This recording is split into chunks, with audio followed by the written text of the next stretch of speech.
Personne ne te le dit, mais tu le ressens tous les jours. Cette sensation de perdre le contrôle, de te réveiller avec de l'anxiété, de la frustration, un vide qui ne part pas. Tu vis en espérant que quelque chose change, que le monde soit plus juste, que quelqu'un te comprenne, que tout ait enfin un sens. Mais la vérité, et il vaut mieux que tu l'acceptes maintenant, c'est que rien de tout cela ne va se produire.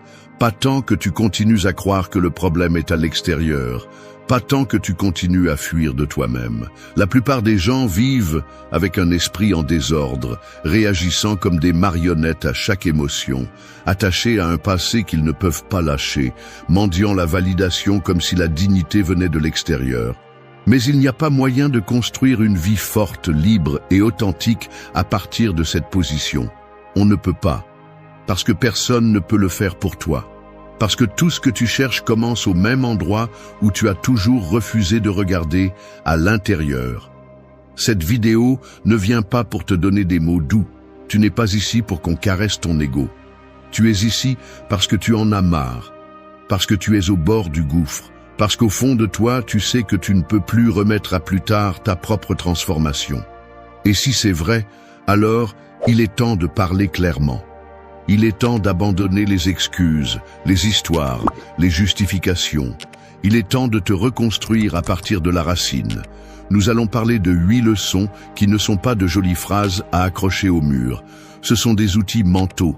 Ce sont des principes de guerre intérieure. Ils proviennent d'une philosophie qui a été forgée entre la tragédie et la discipline, le stoïcisme. Une philosophie qui ne te promet pas que le monde changera, mais qui t'apprend à changer toi-même, afin que rien ni personne ne puisse te détruire de l'intérieur. Si tu es prêt à prendre le contrôle, non pas avec espoir, mais avec caractère, alors commençons. 1. Lâche la corde qui ne bouge rien. Imagine que tu te cramponnes à une corde attachée à un énorme rocher. Tu tires avec force, encore et encore, dans l'espoir de le déplacer, que quelque chose change, que ce rocher réponde. Mais rien ne se passe. Peu importe combien d'efforts tu fais, le rocher ne bouge pas. Et pourtant, tu es toujours là, les mains en sang, à force de te cramponner. Lâche la corde. Parce qu'il y a des batailles qui n'existent que dans ton esprit. Parce qu'il y a des choses, des personnes et des situations que, aussi fort que tu essaies, tu ne pourras pas changer. Et continuer à lutter contre l'immobile ne fait que t'épuiser, te frustrer et te perdre. Parfois, la chose la plus sage, la plus courageuse, n'est pas d'insister, c'est de lâcher prise. Mais bien sûr, cela ne semble pas épique, n'est-ce pas? On nous a vendu que se rendre, c'est échouer, que si tu lâches prise, tu as perdu. Mais ce n'est pas le cas. Lâcher prise n'est pas abandonner, c'est se libérer, c'est comprendre que tu n'as pas le contrôle sur tout. C'est regarder avec honnêteté et te demander, cette corde que je serre, bouge-t-elle vraiment quelque chose? Ou est-ce qu'elle ne fait que m'entraîner? Le stoïcisme parle d'un principe fondamental. Distinguer ce qui dépend de toi et ce qui ne dépend pas. Et c'est incroyable combien de fois nous souffrons parce que nous nous concentrons justement sur le contraire. Tu t'épuises à attendre que quelqu'un change, qu'on te demande pardon, que le passé ne fasse plus mal, que l'avenir vienne avec des garanties. Tu te cramponnes à des attentes, à des histoires mentales, à des idées qui n'existent pas en dehors de ta tête. Et plus tu te cramponnes, plus tu te brises. Parce que plus tu veux avoir le contrôle sur ce qui ne dépend pas de toi, plus tu deviens esclave. Il faut lâcher prise, lâcher la nécessité d'avoir toujours raison, lâcher cette relation qui ne fait que te vider, lâcher l'obsession de contrôler ce que ressentent les autres, lâcher cette rancœur que tu gardes comme si elle te protégeait de quelque chose, parce que rien de tout cela ne te donne de la force. Cela ne fait que te prendre de l'énergie, cela ne fait que te prendre de la clarté, cela ne fait que te maintenir enchaîné à ce qui n'a plus de vie. Et qu'arrive-t-il quand tu lâches prise? Au début, ça fait mal. On se sent vide, comme si tu arrachais quelque chose que tu portais en toi. Mais ensuite, vient la légèreté, le calme, la possibilité d'utiliser tes mains pour construire au lieu de résister. Lâcher prise n'est pas une faiblesse, c'est une stratégie. C'est avoir l'intelligence de ne pas gaspiller ta force sur ce qui n'a pas de solution, pour pouvoir l'investir dans ce que tu peux transformer, tes habitudes, ton attitude, tes décisions, ta façon de penser. La corde qui ne bouge rien peut prendre de nombreuses formes, une culpabilité que tu traînes depuis des années, un désir impossible, une personne qui ne te choisit pas, une version idéalisée de toi qui n'a jamais été. Mais si tu ne lâches pas, tu restes là, immobile, vivant dans le ressentiment ou l'illusion. Et on ne peut pas avancer ainsi. On ne peut pas grandir quand on est attaché à ce qui ne change pas. Alors, pose-toi cette question. Chaque fois que tu sens que quelque chose te consume, cela dépend-il de moi ou non? Si cela ne dépend pas de toi, ce n'est pas ta bataille, ce n'est pas ton fardeau, ce n'est pas ta responsabilité. Et si c'est le cas, alors agis, sans te plaindre, sans te victimiser, sans perdre de temps. La vie est déjà assez difficile comme ça pour aller porter ce qui ne te concerne pas. Alors, regarde-toi avec sincérité, trouve cette corde et lâche-la, non pas pour abandonner, mais pour enfin pouvoir avancer. 2. Pose-toi la question avant d'exploser. Une étincelle ne brûle pas une maison, mais si tu ne fais rien, si tu ne l'arrêtes pas à temps, cette étincelle se transforme en incendie. C'est ce qui se passe avec la colère, avec la frustration, avec ces impulsions qui surgissent sans prévenir et qui te submergent avant que tu puisses réfléchir. Un commentaire, un regard, un mot que tu n'attendais pas, et soudain tu exploses. Tu dis ce que tu ne voulais pas dire, tu fais ce que tu ne voulais pas faire, et ensuite tu regrettes. Mais c'est déjà fait, le mal est fait. Combien de fois encore vas-tu permettre qu'une émotion momentanée ruine des relations, des décisions et des moments importants? La vérité est celle-ci, si tu ne contrôles pas tes impulsions, quelqu'un d'autre finira par contrôler ta vie. Et le plus absurde est que souvent, tu ne te bats pas contre la réalité, mais contre une interprétation erronée, contre une histoire que tu t'es racontée dans ta tête. Tu supposes, tu réagis, et ensuite tu découvres que tu n'as même pas bien compris ce qui s'est passé. Mais tu as déjà crié, tu as déjà blessé, tu t'es déjà enfoncé tout seul.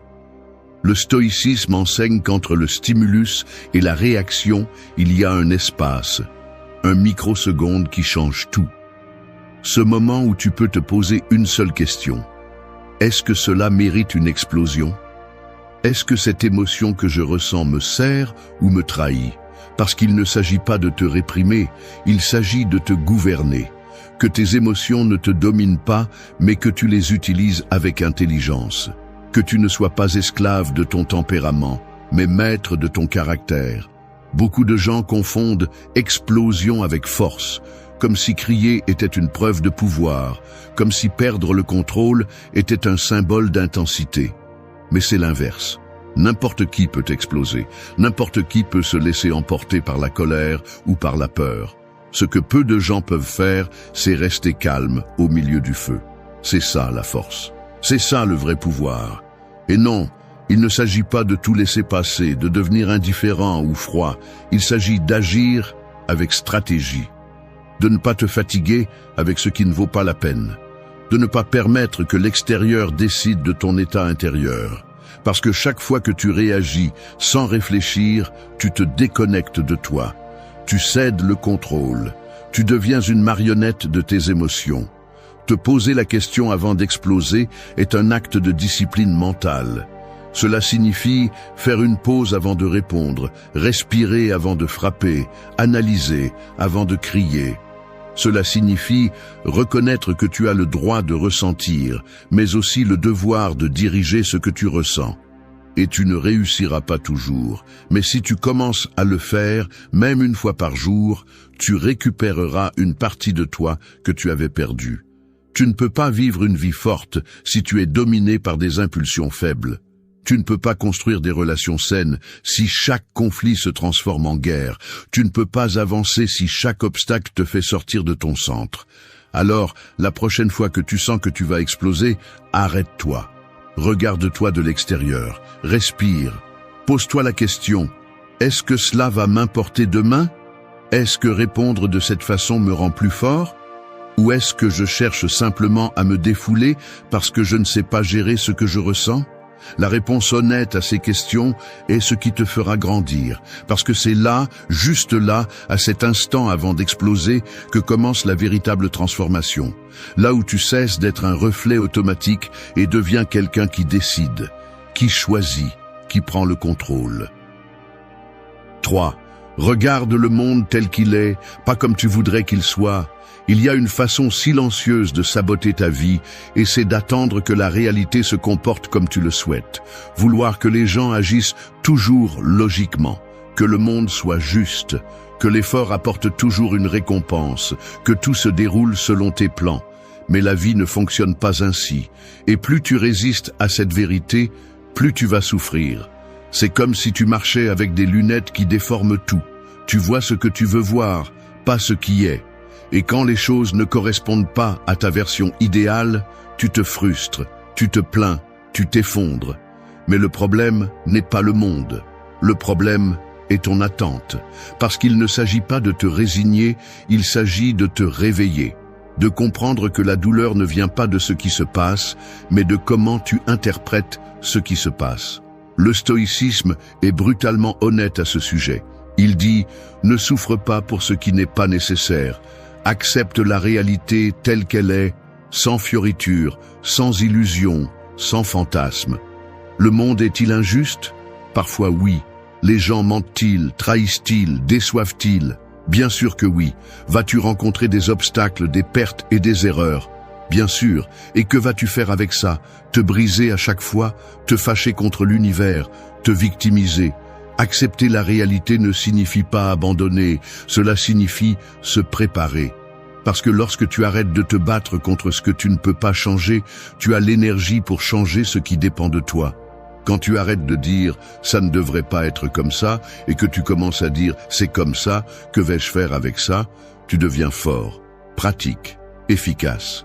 Tu deviens maître de ta vie. Beaucoup de gens passent des années coincés dans ce déni subtil. Mon partenaire devrait me comprendre. Mon patron devrait être plus juste. Ma famille devrait me soutenir davantage. La vie devrait récompenser mon effort. Et pendant ce temps, ils ne font rien. Ils se contentent de se frustrer, de se paralyser, de se plaindre. Mais le monde ne s'adapte pas à tes désirs. Il ne l'a jamais fait. Et il ne le fera jamais. Ce que tu peux faire, c'est adapter ta mentalité. Tu peux t'entraîner à regarder avec clarté, pour dire « c'est ce qu'il y a, et malgré tout, je vais avancer ». Parce que c'est là que se trouve la véritable liberté. Voir les choses telles qu'elles sont, sans fioriture, sans poison, sans auto-tromperie. Juste la vérité, brute et directe, parce que c'est à partir de là que tu peux prendre des décisions qui en valent la peine. Le problème n'est pas d'avoir des attentes. Le problème est de les transformer en conditions pour ton bien-être. Si tout doit se passer comme tu le veux pour que tu te sentes bien, alors tu es condamné à vivre déçu.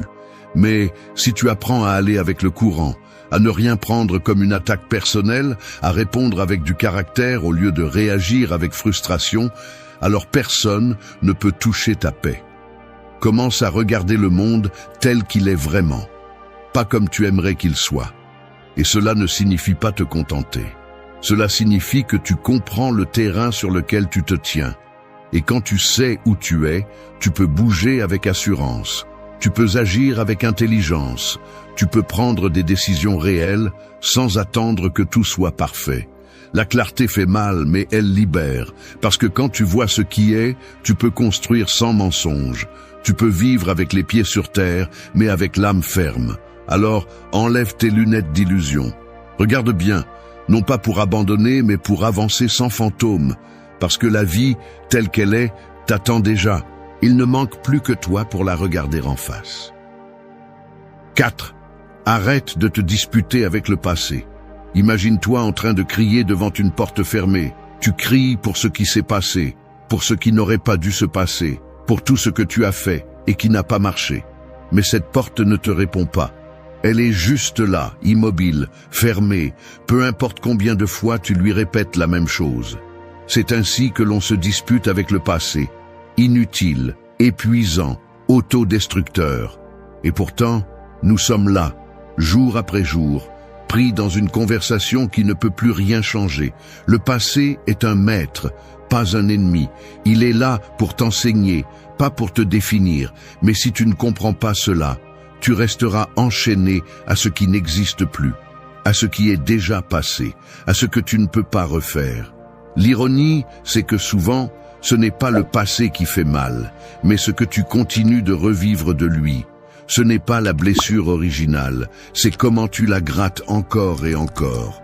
Comment tu te cramponnes à la culpabilité, à la honte, au ressentiment, comme si cela te protégeait de l'échec à nouveau. Mais ça ne te protège pas, ça te paralyse. Le stoïcisme le rend clair. Ne te lamente pas pour ce que tu ne peux pas contrôler. Et ce qui a déjà été, tu ne peux pas le contrôler. Tout ce que tu peux faire, c'est regarder en arrière avec honnêteté, prendre ce qui te sert et arrêter de porter ce qui ne fait que peser. Parce que continuer à se disputer avec ce qui est déjà passé, c'est comme essayer d'écrire sur une page brûlée. Peu importe combien tu essaies, il n'y a plus rien que tu puisses changer là. Demande-toi, qu'est-ce que je gagne à me répéter encore et encore ce que j'aurais dû faire ?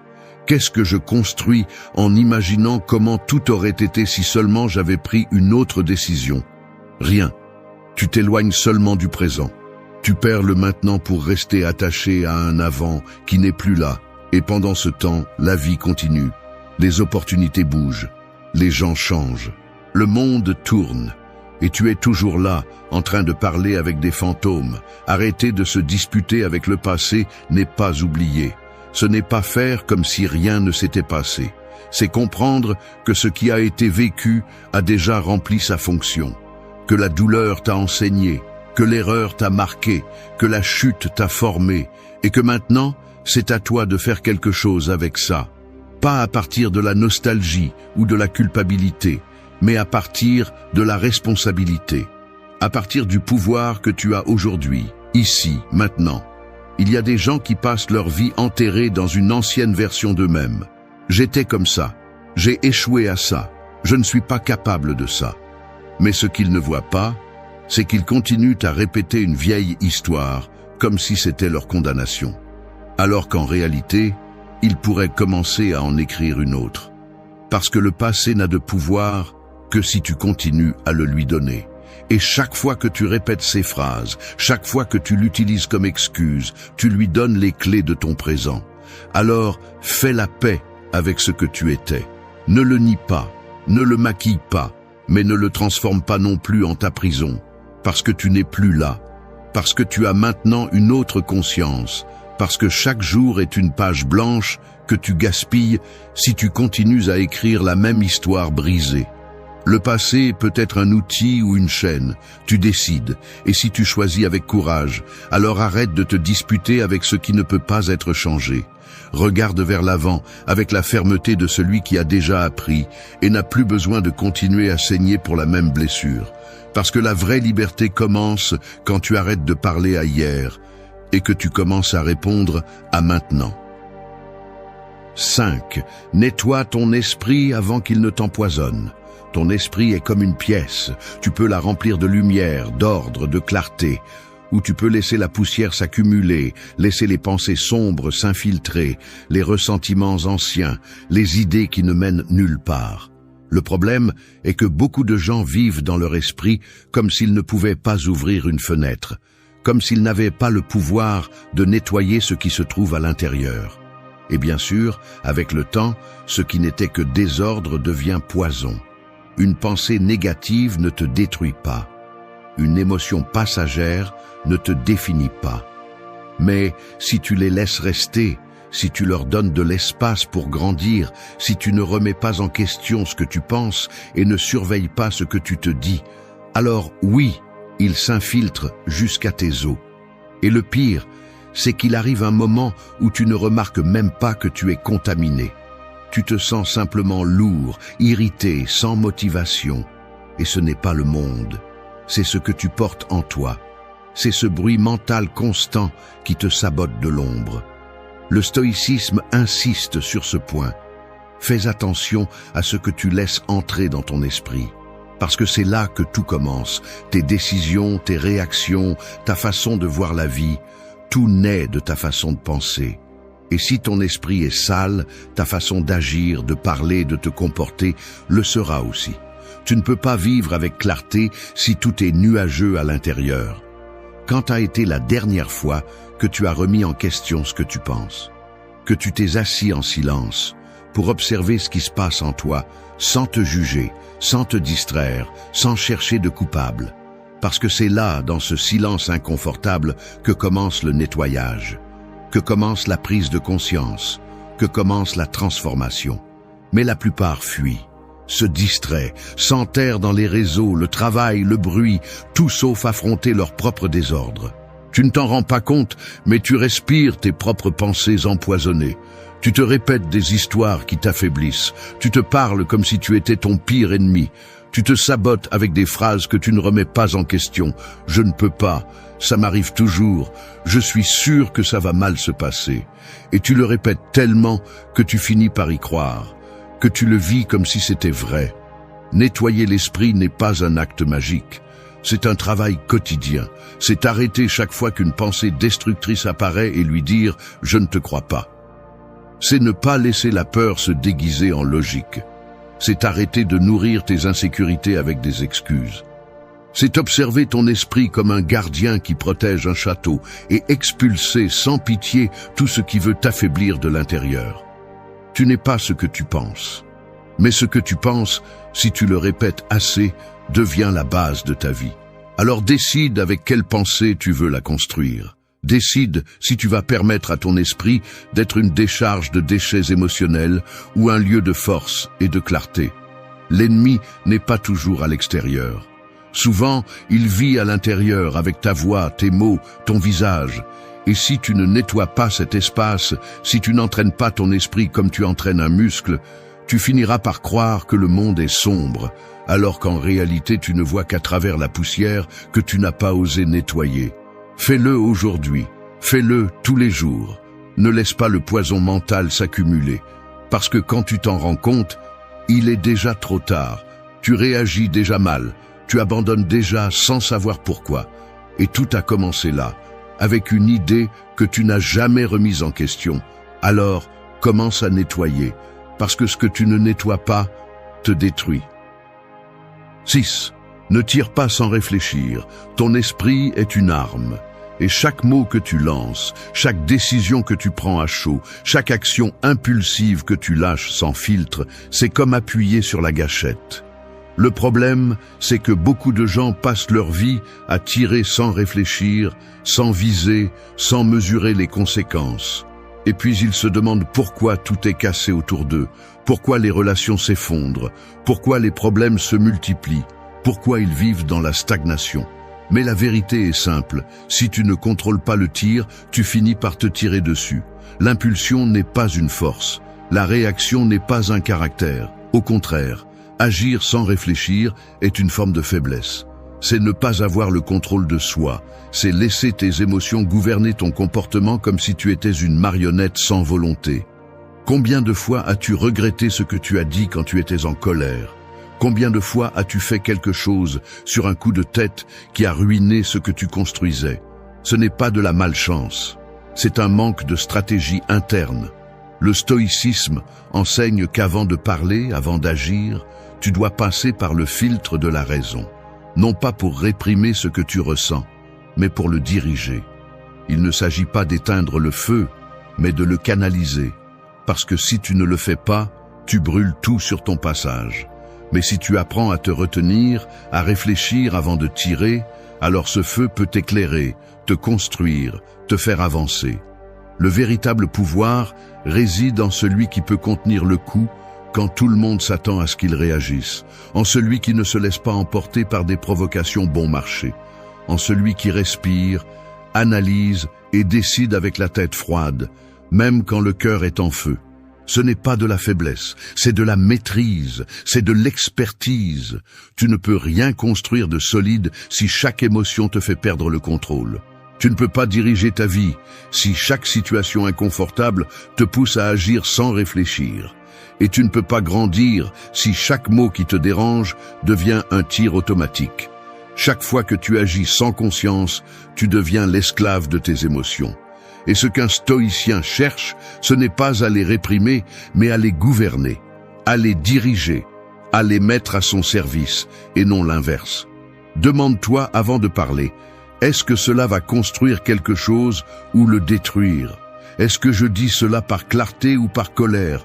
Cette décision que je suis sur le point de prendre, va-t-elle me servir demain ou est-ce qu'elle me soulage juste maintenant? Si tu apprends à faire cette pause, si tu t'entraînes à l'art de réfléchir avant d'agir, alors tu arrêteras de tirer à l'aveuglette et tu commenceras à diriger ton énergie avec précision. Personne ne devient vraiment fort s'il n'apprend pas à se retenir, à choisir ses batailles, à savoir quand parler, quand se taire, quand avancer et quand attendre. Parce qu'il ne s'agit pas seulement d'avoir de la force, il s'agit de l'utiliser intelligemment, d'être une tempête contrôlée, pas un désastre émotionnel. Alors entraîne-toi à cette pause, cette respiration profonde avant l'impulsion, cette seconde de silence avant le cri, ce moment de clarté avant l'erreur, parce que c'est là que se gagne la bataille. Pas dans l'explosion, mais dans le contrôle. Pas dans la réaction automatique, mais dans la réponse consciente. Si tu apprends à ne pas tirer sans réfléchir, tu arrêteras de blesser les autres. Mais surtout, tu arrêteras de te blesser toi-même. Et c'est cela, à long terme, qui fait vraiment la différence entre une vie chaotique et une vie forte. 7. Fais de la douleur ton outil, pas ton excuse. La douleur peut te briser ou te forger. Elle peut être la raison pour laquelle tu abandonnes, ou la raison pour laquelle tu te relèves plus fort. Tout dépend de ce que tu en fais. Parce qu'il n'y a personne dans ce monde qui n'ait été blessé, trahi, frappé par la vie. Mais ce qui fait la différence n'est pas la douleur en soi. C'est la décision que tu prends après l'avoir ressentie. Imagine un marteau. Entre de mauvaises mains, il ne fait que détruire. Mais entre de bonnes mains, il construit. C'est ainsi avec la douleur. Elle peut devenir l'excuse parfaite pour ne rien faire. On m'a fait du mal. Je n'ai pas eu de soutien. La vie n'a pas été juste avec moi. Et oui, tout cela peut être vrai. Mais si tu répètes cette histoire encore et encore, tu finis par croire que tu ne peux rien faire, que tu es condamné, que tes blessures sont ton identité. Et c'est faux. Une blessure n'est pas une définition. C'est une partie de ton histoire, pas sa fin. Le stoïcisme ne romantise pas la souffrance, mais l'honore. Il la respecte. Parce qu'il sait que les crises révèlent qui tu es vraiment. Quand tout va bien, n'importe qui peut se montrer fort. Mais c'est dans le chaos, dans la perte, dans la douleur la plus crue, que ton vrai visage apparaît. Et là, tu as un choix. Rester allongé sur le sol en comptant tes cicatrices. Ou les utiliser comme une carte pour ne plus te perdre à nouveau. Faire de la douleur un outil signifie utiliser ce qui t'est arrivé pour te relever avec plus de clarté, avec plus de caractère. Cela signifie transformer la colère en carburant, l'échec en leçon, la chute en élan. Ce n'est pas facile, ce n'est pas confortable, mais c'est la seule façon de ne pas laisser la douleur devenir une chaîne éternelle. Tu as souffert? Parfait. Tu as été déçu? Bien. On t'a brisé de l'intérieur? C'est bien. Maintenant, qu'est-ce que tu vas faire avec ça? Vas-tu rester dans le rôle de la victime en attendant une justice émotionnelle qui n'arrive jamais? Ou vas-tu prendre la responsabilité de ta reconstruction? Parce que oui, c'était injuste. Oui, c'était dur. Mais personne ne viendra te guérir. Personne ne viendra te sauver. C'est ton travail. Et plus vite tu l'accepteras, plus vite tu commenceras à guérir avec dignité. La douleur bien utilisée te donne une vision. Elle te débarrasse de ta naïveté. Elle t'apprend à mieux choisir, à te valoriser davantage, à ne pas gaspiller ton énergie sur ce qui ne mérite plus ton attention. Mais seulement si tu l'affrontes, seulement si tu arrêtes de te cacher derrière elle et que tu commences à la regarder en face, à te demander ce qu'elle t'apprend, au lieu de simplement te plaindre de son existence. Le problème n'est pas d'avoir souffert. Le problème est de continuer à utiliser cette souffrance comme une excuse pour ne pas changer, pour ne pas avancer, pour ne pas prendre de décisions difficiles.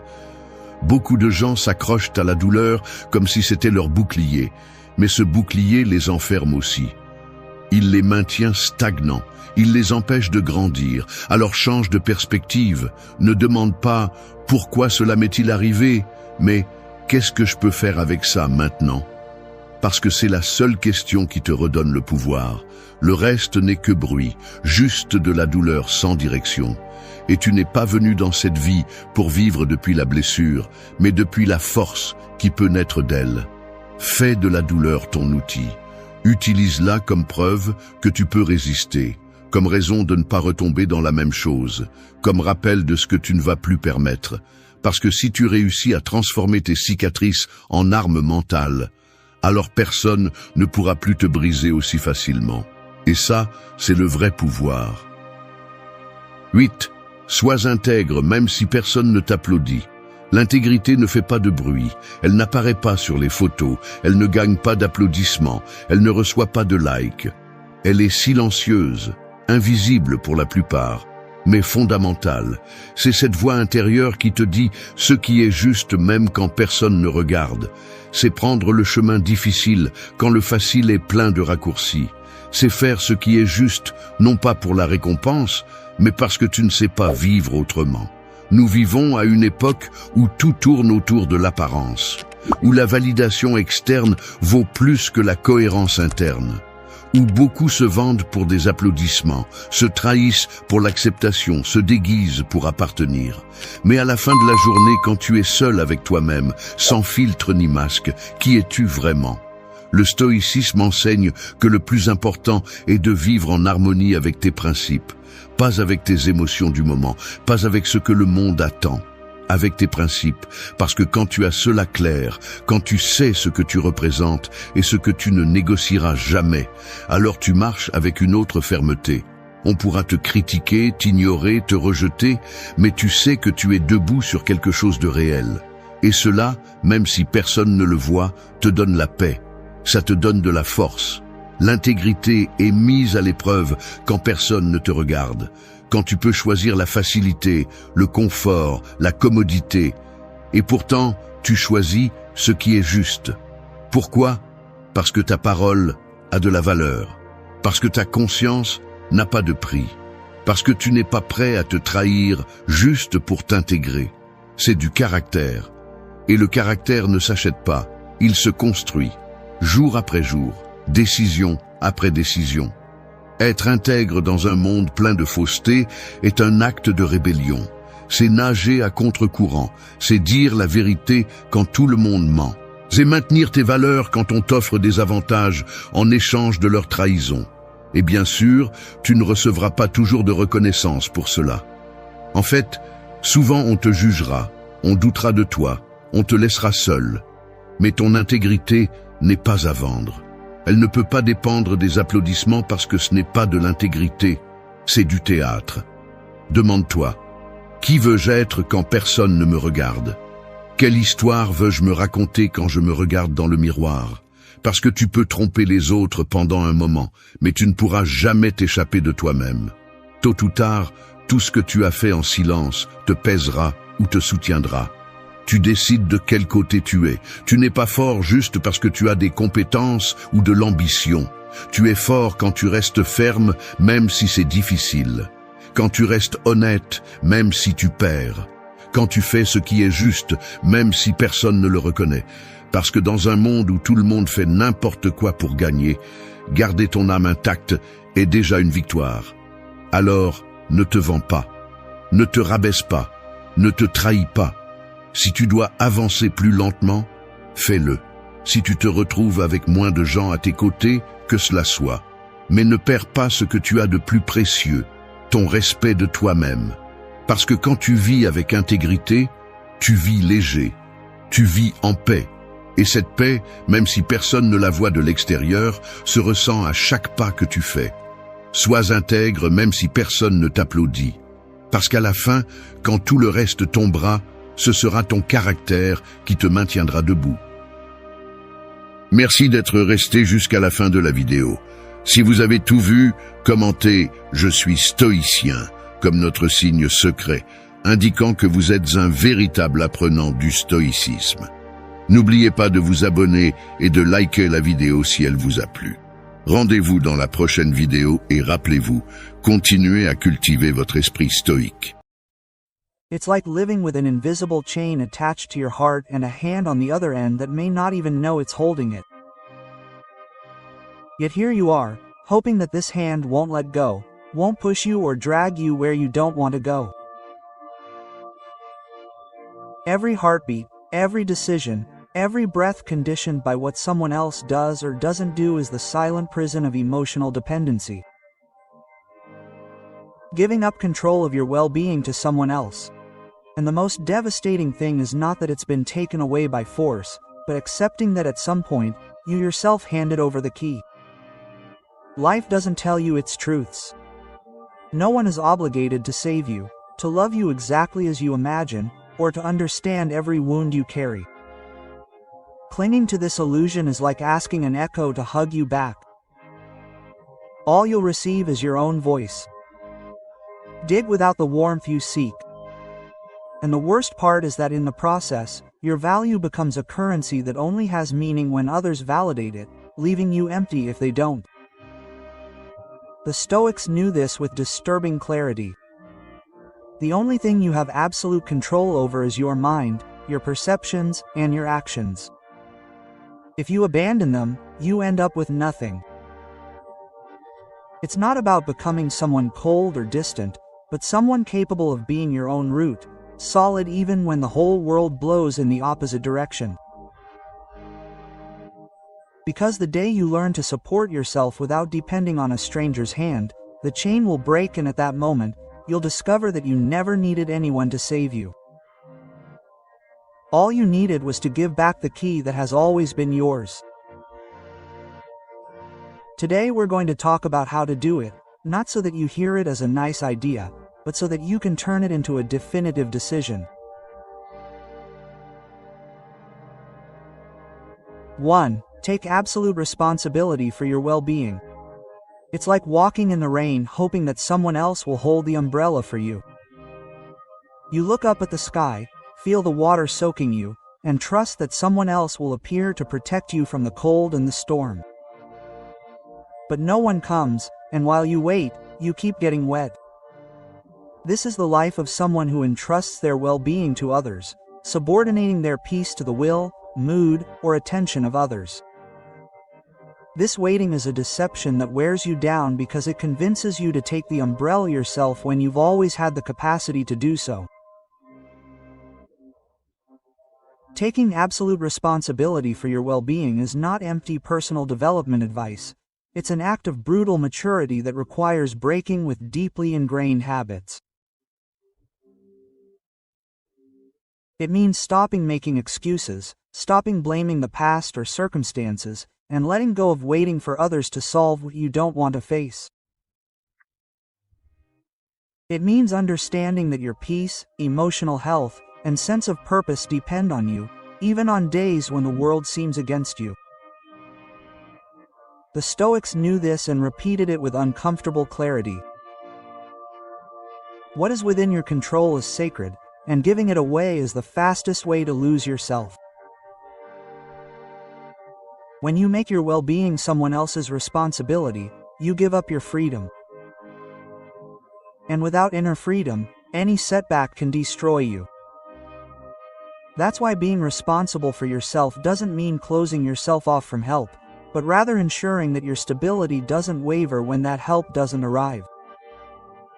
It means waking up every morning with the certainty that your well-being is non-negotiable, that it doesn't depend on a message, a gesture, or anyone's approval. That involves uncomfortable work. Learning to identify precisely what person, situation, or thought is draining your energy and having the courage to close the door on them, even if it means being alone for a while. Solitude, when embraced with maturity, is not a punishment, but a training ground where you forge the strength that no one can take from you. Taking absolute responsibility also means stopping waiting for life to be fair and starting to be fair to yourself. It means making tough decisions that protect your peace, even if they hurt. It might be cutting ties that are diminishing you, letting go of habits that are destroying you, or facing truths you've avoided for years. The path is not comfortable, but the comfort of blaming others is a prison disguised as temporary relief. Change happens when you accept that no one is coming to save you, that the most important battles are yours, and that the tools to overcome them can only be built from within. This is the essence of Stoic thought. Not asking the world to be gentler, but toughening yourself enough to walk through it without breaking. Being the master of your well-being is an act of daily courage. It's not about one big heroic gesture, but hundreds of small decisions that send the same message. My peace is non-negotiable. It's about choosing who you share your energy with, how you respond to what you can't control, and what thoughts you entertain. Because in the end, no one can carry your burden every day. No one can live your battles or heal your wounds like you can. Taking absolute responsibility is raising your umbrella in the middle of the storm and continuing to walk, even when the wind is strong and the rain is hitting your face, because you understand that if you don't, no one else will. And when you learn to walk like that, you no longer have to wait for someone to cover you. You realize that you've always been able to hold up your own sky. 2. Break the illusion that you are owed love or understanding. It's like knocking on a door and expecting it to open. Not because you knocked, but because you believe that someone somewhere should be listening to you 24/7. You knock, you wait, you insist, and when there is no answer, you feel anger, disappointment, and even betrayal. But the uncomfortable truth is that no one is obligated to open the door for you. No one is indebted to you for offering you love, validation, or understanding in the exact way you desire. This illusion is a silent poison that not only frustrates you, but binds you to an expectation that can never be consistently met. The world does not operate according to the invisible contract your mind has invented. Believing that others must fulfill or complete you is like demanding that the sun rise just to shine in your window. The reality is that each person is immersed in their own battles, and expecting them to give up everything to satisfy your needs is a direct path to bitterness. The Stoics understood this with a liberating coldness. Life is not there to please you, and people are not extensions of your emotional shortcomings. Breaking this illusion doesn't mean becoming numb, but understanding that the love and understanding you receive are gifts, not automatic rights. When you see them as a privilege and not a debt, you begin to appreciate them without obsessing over their permanence. It's about being grateful for what happens rather than resenting what doesn't. This shift in perspective transforms your relationships because you stop demanding and start valuing. To do this, you must first accept that inflated expectations are at the root of much emotional frustration. Expecting someone to love you the same way you love them, to always understand you without having to explain things to you, or to be available whenever you need them is ignoring the fact that each person has their own limits. Even those who love you will fail at some point, not out of malice, but because they are human. When you accept that love and understanding are voluntary, not imposed, you free yourself from the prison of constant disappointment. You begin to put your energy into what you can control: your reaction, your ability to give yourself what others cannot, your ability to communicate what you need without demanding it as an obligation. And far from cooling the bond, this strengthens it because the pressure to meet an impossible standard disappears. Emotional dependency feeds on this belief that I am owed this. And when you understand that you are not owed anything, that what you receive is because the other person has chosen it, every gesture becomes precious. This is where your emotional freedom begins to grow. You no longer react with anger when you don't get what you expected. Because your well-being has stopped depending on others following a script they never signed up for. Breaking this illusion also involves looking within yourself and recognizing that much of this expectation is your own insecurities. Perhaps you seek understanding because you're afraid to be alone with your thoughts, or you crave love because you doubt your own worth. By working on these roots, you stop demanding that others fill voids that only you can close. The Stoic lesson is clear. The world owes you nothing. And accepting this is not becoming a soul, it's liberating yourself. When you understand this, you stop knocking on doors in despair and start building your own refuge.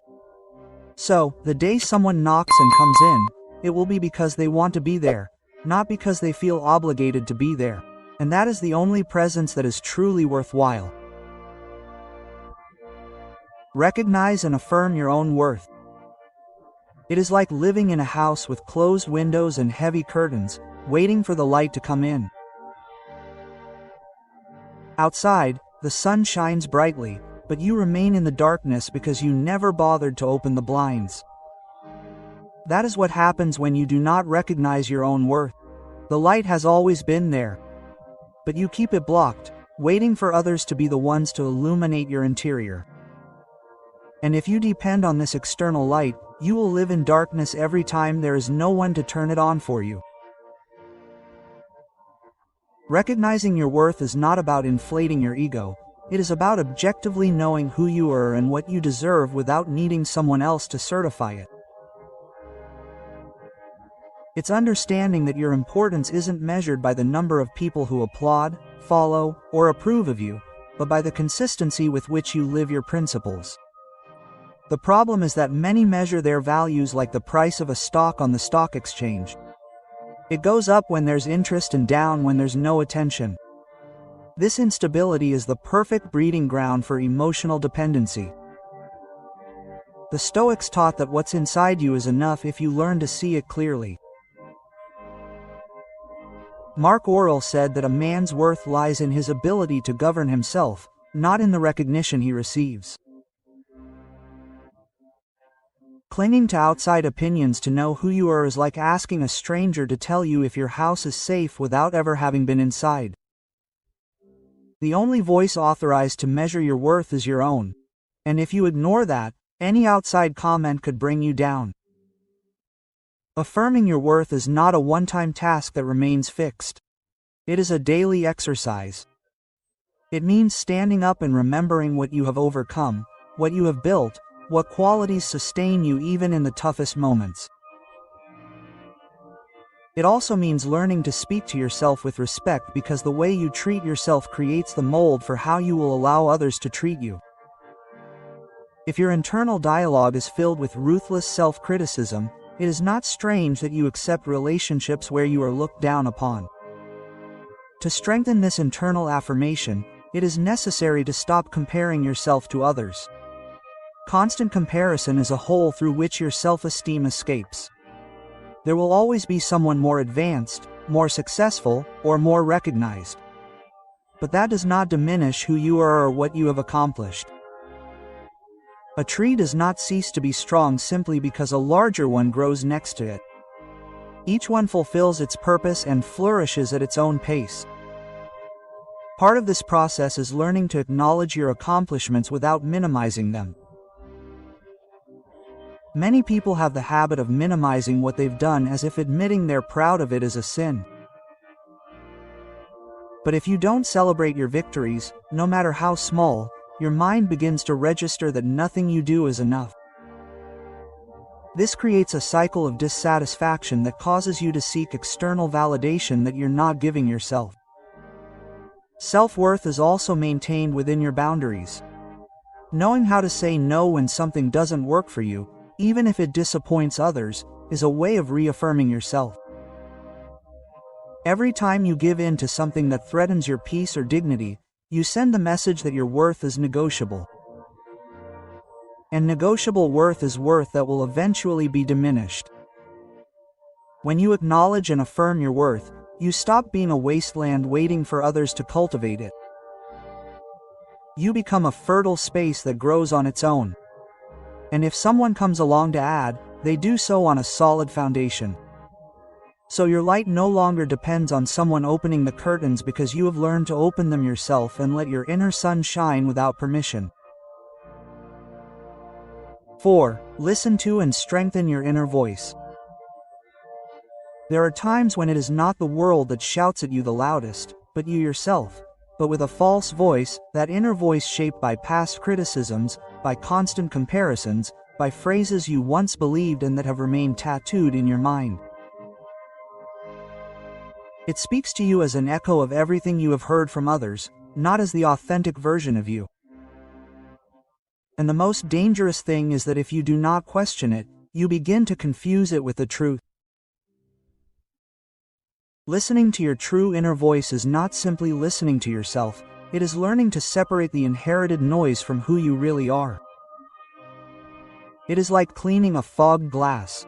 The image has always been there, but you couldn't see it clearly.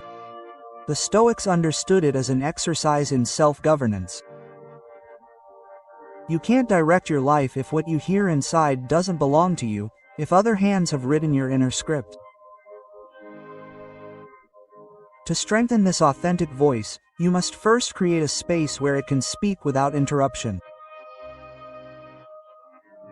And this space is built by distancing yourself from the excess of external opinions, the bombardment of messages that try to tell you what you should feel, think, or desire. Because if you constantly live under the influence of other people's noise, every word that comes out of you will be contaminated. But isolating yourself from the noise isn't enough. You have to practice brutal honesty with yourself, ask yourself what you really want, and respond without softening it so that it seems acceptable. This authentic voice doesn't always say what you want to hear. Often, it makes you feel comfortable because it pushes you to leave behind relationships, habits, or places that are not in alignment with who you really are. And that's when most people prefer to ignore it because listening to it forces you to take action. Every time you make a decision that is consistent with this voice, even if it means upsetting others, you make it stronger. Every time you betray yourself to adapt, you weaken it. It's like training a muscle. It gets stronger with constant use. When it's weak, any outside opinion can make you buckle. When it's firm, you can listen without feeling obligated to obey, accept criticism without it destroying your confidence, and say no without feeling guilty. It's also vital to differentiate your inner voice from fear. Fear disguises itself well. It speaks to you urgently, paints catastrophic scenarios, and paralyzes you. The inner voice, on the other hand, is calm, clear, and consistent. Even when it warns you of a risk, it does so with purpose, not panic. Knowing how to distinguish between them is a skill that saves you from making impulsive decisions that you later regret. Strengthening your inner voice is investing in your emotional autonomy.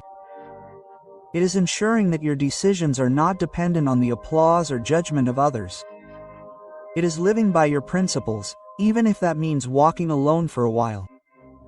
And most importantly, it is a constant reminder that the direction of your life should not be written in borrowed ink. When you learn to listen to it and trust it, you stop looking outside for what has always been inside. This voice becomes your anchor in the midst of the storm and your compass when the path forks. Then the noise of the world no longer drags you down, because your truth rings louder than any other echo. 5. Free yourself from dependence on external approval. Living in expectation of the approval of others is like being a mirror that changes its reflection depending on who is looking at it. If the image pleases, you receive a smile. If it disturbs, you are rejected. Thus, your identity becomes a reflection shaped by the gaze of others, forgetting that your value does not depend on who is looking at you, but on what you are when no one is looking. This dependence is a silent way of renouncing yourself. You adapt your words, moderate your actions, and filter your thoughts to match expectations that you never asked for but accepted out of fear of disappointing. The cruelest thing is that even when you do get approval, the satisfaction is fragile and fleeting because it is not directed towards your true self, but towards the version you have created to please and maintain a mask day after day that is not only exhausting but also empty. The Stoics understood this well. Putting your value in the hands of others is voluntarily surrendering yourself to emotional slavery. Epictet taught that freedom begins when you stop living for the opinions of others, and that opinion, no matter how hard you pursue it, is volatile, capricious, and above all impossible to control. Breaking with this dependency does not mean closing yourself off from the world or disdaining all feedback, but learning to filter, accepting what helps you grow, and rejecting what tries to shape you to the detriment of your essence. Understanding that you cannot please everyone and that your energy is too precious to be spent on a goal as fragile as applause. To free yourself, you must first identify where this need comes from. Perhaps it was formed in childhood when you learned that affection depended on your successes or your obedience. Perhaps it was born in relationships where your value was conditioned by your usefulness to the other person. Recognizing it is not blaming but understanding in order to break the pattern. The practice is constant, acting in accordance with your principles even if it upsets others. Resist the impulse to justify every decision and remember that your worth is non-negotiable. Every time you choose your truth over the acceptance of others, your internal independence grows. Every time you accept silence over applause, you prove to yourself that you can stand on your own. The question changes. It's no longer will they approve of me? But does it reflect who I want to be? This shift in perspective is what centers you on the only thing you truly control. Your integrity, your consistency, and your purpose. When you free yourself from external approval, you stop attracting attachments that only value the complacent version of you and you start surrounding yourself with people who respect your authenticity. You no longer adapt to fit. You simply live and those who need to stay, stay. True freedom comes when you turn off the stage, stop playing, and walk without expecting applause. Because the most important respect is not the one you receive from others, but the one you give yourself every time you choose to be yourself. 6. Embrace emotional solitude like a teacher. Not all voids are meant to be filled. Some exist so that you can learn to listen to yourself. You find yourself in silence, without a message, without a call, without a plan. And the first sensation is strange, almost uncomfortable, as if the air were heavier than usual.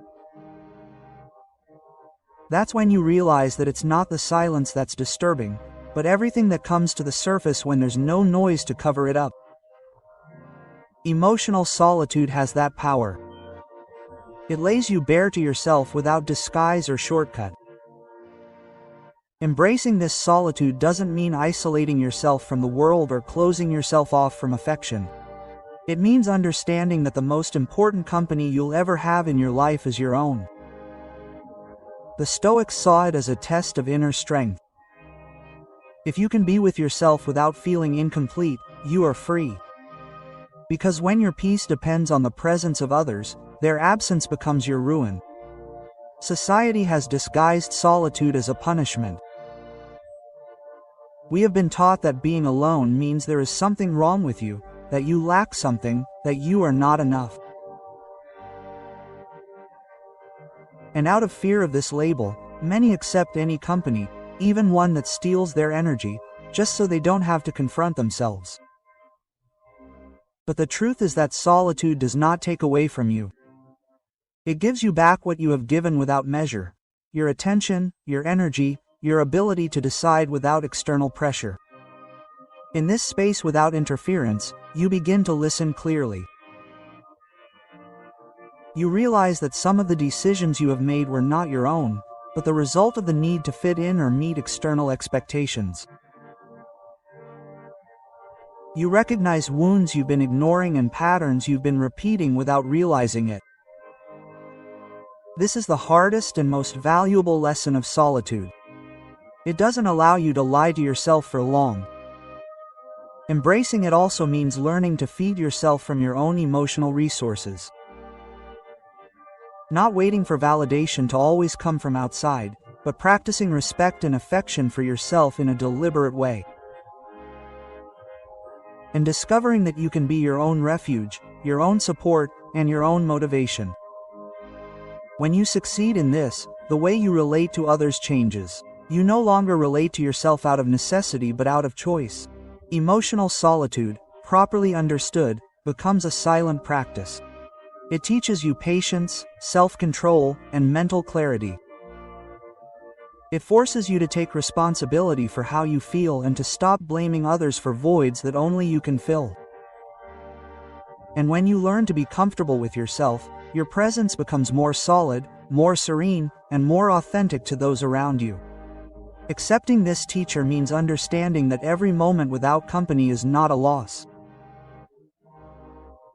Sometimes it is a gift because it is only in that silence that you can find yourself and remember that your value does not depend on the number of people who accompany you, but on the strength with which you are able to sustain yourself alone.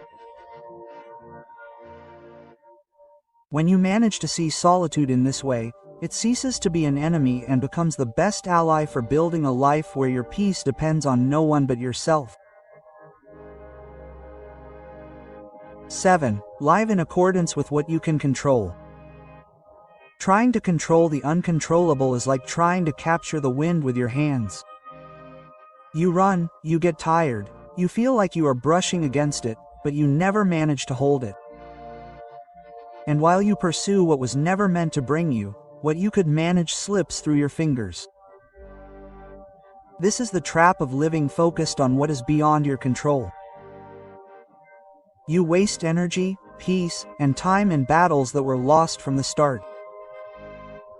Living in accordance with what you can control is not resignation. It is learning to direct your strength to where it can truly generate change. The Stoics explain this clearly. What depends on you are your thoughts, your actions, and the way you interpret what is happening. Everything else, even if it affects you, belongs to a realm where your power is limited or non-existent. Accepting this is not a weakness, it is strategic intelligence so as not to exhaust yourself unnecessarily. The most common mistake is to believe that with enough persistence, you can shape people, avoid all injustice, or guarantee perfect results. This illusion only leaves you caught in a cycle of frustration. Wanting someone to change if they do not want to, demanding that life is always fair, or hoping that every plan will go smoothly. It is like fighting against a wall.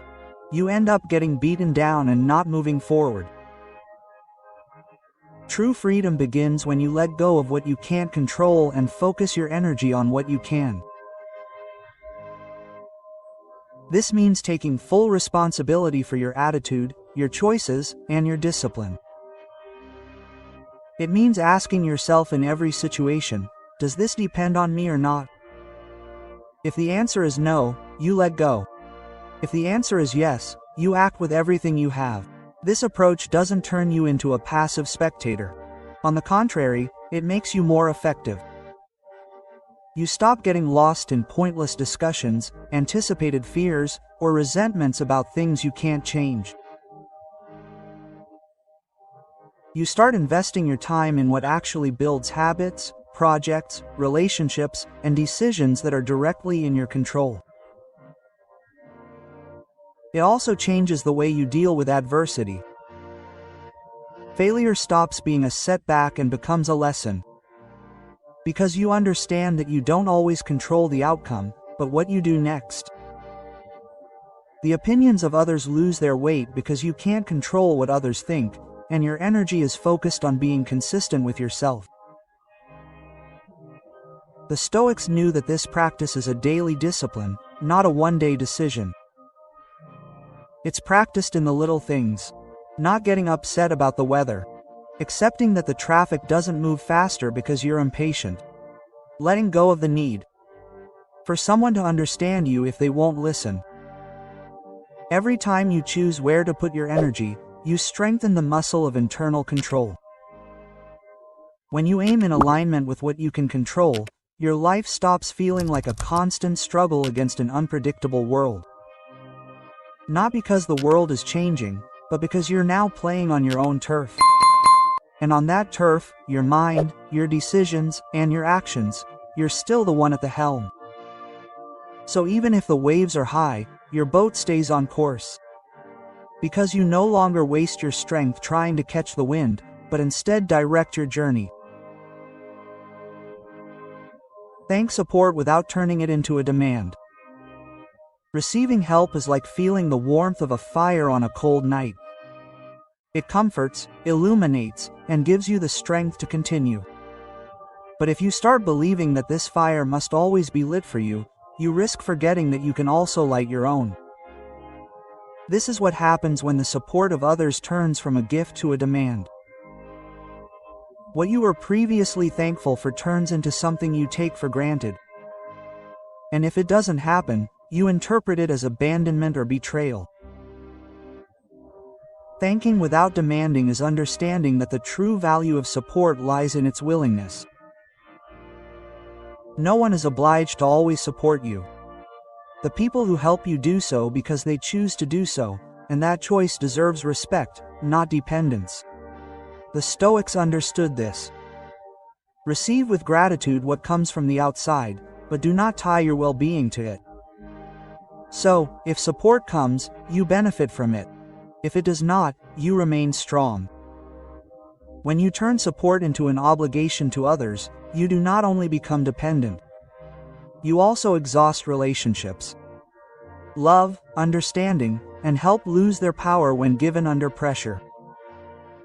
On the other hand, when they are received with gratitude and without demands, they become stronger, because we know that they come from freedom and not from obligation. This also requires personal responsibility. If support does not come, you must have the ability to support yourself without blaming anyone for it. It will not always be easy, but each time you do, you become stronger and freer. You stop living in fear that the hands that support you will withdraw, because you know that you can walk without them if necessary. True gratitude is active. You acknowledge the gesture, you appreciate it, and when you can, you return it. You don't store it in your memory as something owed to me, but as something given to me. This approach not only frees you from dependency, but also frees those around you from the burden of feeling responsible for your emotional stability. And this is where this point connects with everything that came before. Because freeing yourself from emotional dependency, stopping seeking validation, recognizing your worth, listening to your inner voice, letting go of external approval, embracing solitude, and living focused on what you control, all converge toward the same truth. Your well-being and your responsibility, what comes from the outside, let it be a complement, not the basis.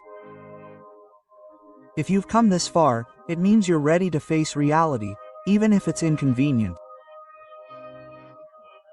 You've seen that the path is not about waiting for the world to change for you, but about changing yourself to walk firmly on any ground. What others give you will be welcome but never indispensable, because the person you learn to support in this process is you, and that is the only guaranteed companionship for life. When you understand this, gratitude becomes your shield and emotional independence, your freedom. And so, without asking permission, you begin to live without chains. Because true peace does not come when everyone supports you, but when you can support yourself and still thank every hand that decides to accompany you. Thank you for staying until the end of the video. If you watched it all, comment "I am a Stoic" as our secret sign that you are a true learner of Stoicism. Don't forget to subscribe and like the video if you enjoyed it. See you in the next video, and remember, keep cultivating your Stoic spirit.